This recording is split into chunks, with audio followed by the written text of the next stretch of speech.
And I'm a ninja here. Hope you're doing great. We're going to talk about deflation. We're going to talk about the US boat sales that are collapsing right now. We're going to give you an example, this being an amazing one, of how deflation doesn't happen all at once and how this deflation, boat prices, boat sales collapsing, dropping rapidly like a rock, how they are going to lead to a much larger crash. All right.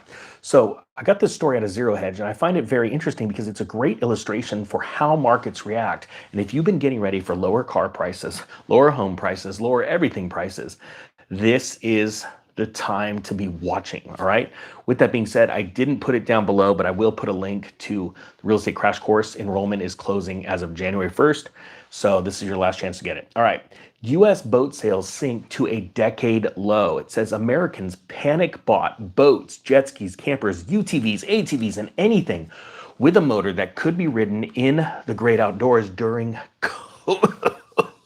can't say the word. Lakes and oceans were flooded with shiny new pontoon boats and $100,000 wakeboarding boats. Matter of fact, I know a couple people that bought $289,000 wakeboarding boats. And being a wakeboarder myself, I absolutely love it. I couldn't even fathom spending that much on a boat. Much of the boat panic buying was seen in 2020 and 2021 when interest rates were at rock bottom. Now the high rate environment has frozen the industry as new and used boat sales are expected to plunge to a decade low this year. Bloomberg cites new data from the National Marine Manufacturers Association, the leading trade association representing boat, marine engine, and accessory manufacturers, which states that 1.4 million new used boats were sold in 2021, which was up 16% from 2019. This followed several years of low single-digit growth. Fast forward to 2023, and the NNMA expects the industry will only sell 269,000 new powerboats and about 900,000 used ones, the lowest dating back to 2011. I want to remind you, 2011 was the bottom of the Great Recession as far as spending and the way people perceived. It was the most depressing time of the Great Recession, how they perceived the economy.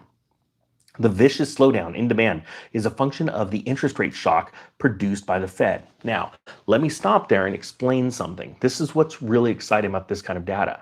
I've said it before, I'll say it again.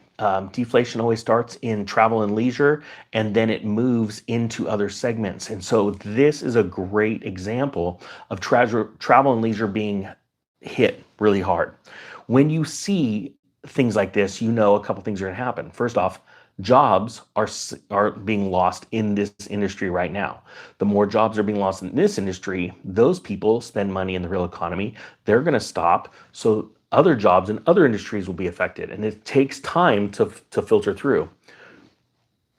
The Federal Reserve is nowhere near lowering rates. Everybody's hoping and praying, but just so you know, they hoped and prayed that the Fed was going to lower rates back in 2004 and 2005. You can go back and Google Fed lowering rates 2004 and go look for old articles, and you'll see the exact same stuff that happened back then is happening now. But the truth is, the Fed didn't lower rates. They held them really tight until about the end of 2006, early 2007, where they knew that they had officially broke the back of the economy. Well, with information coming out like the GDP is growing because the government is spending tons of money it doesn't have on other countries' wars and on trying to build factories so Taiwan can escape from a pretty soon to be, in the near future, an attack from China. That's not getting us into any better economic situation. Those numbers are straight up lies, actually, when it comes to the government inflation data and things like this. So this is why I have held a certain portion of cash. Now, I'm not going to go out and buy a boat tomorrow. They're going to get a lot cheaper in 2 years, between now and 2 years from now. My point being is this, because the Fed is going to keep rates even higher for longer, which means there's going to be more and more depression setting in over Americans' ideals of what they think the economy is or what it should be. All right. Now, it says here, Michael Prince Jr., and this is great, who sells pontoon and fishing boats in Atlanta, expects the industry to normalize after 2 years of a buying frenzy. He says, I don't think interest rates have killed the industry yet, but they go up more. But if they go up more, they could, said Prince, managing partner of boat dealers Grass Shack. He noted it's just coming off such a high that it feels like an incredible downturn. So just, Michael's actually absolutely wrong. And that exact same phrases, those phrases were used way back when by salespeople. See, they're eternal salespeople. Like, everything's fine. Just buy, buy, buy. And then when things are really bad, they're like, okay, this is normal. It's totally normal. It's leveled now. Buy. And they're always salesmen, just like real estate agents. So my point being is that I want you to realize that this is yet one more great example of deflation coming, and they don't come all at once. Father Time doesn't wake up and go, what should we do today? Oh, everything goes down? Deflation? Okay, I'll flip the switch. That doesn't happen.